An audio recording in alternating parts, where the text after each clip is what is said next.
Let's dig into finding out if Google Tag Manager is actually on a site. You don't have to own a site or have admin rights to a site or even the Tag Manager container to even see if Tag Manager is on a site. Really, all you'll need to do is you go to the Chrome App Store, go to the Web Store, and you'll go Tag Assistant. And there's a Tag Assist Chrome plugin extension you can add to your Chrome browser.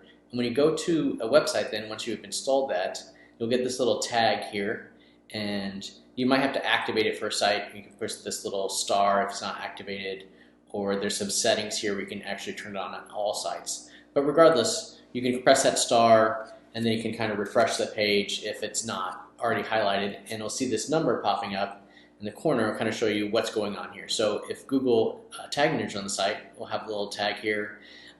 Green, things are really good. Blue, things might be good, but there could be some issues. And then yellow is there are potential issues, but it's probably working. And then red means it's that you have a red tag. That means it's not working at all. You can go in here. You can see a little bit more what's going on with the actual tag. You would also see if you're using Google Analytics. And if you're using the newer Google Tag Manager with Google Analytics, you'll probably also get this Google site tag, the gtags.js, that's just running off of Google Tag Manager. So it's possible some site is actually using gtags as well as Google Tag Manager, but that doesn't necessarily mean that is true if you see this. So that should help a lot if you're trying to identify is Google Tag Manager on a site. You can actually see what the container is, the status of it. So it's really helpful as you're looking at a new site to know is everything set up and what you can do next.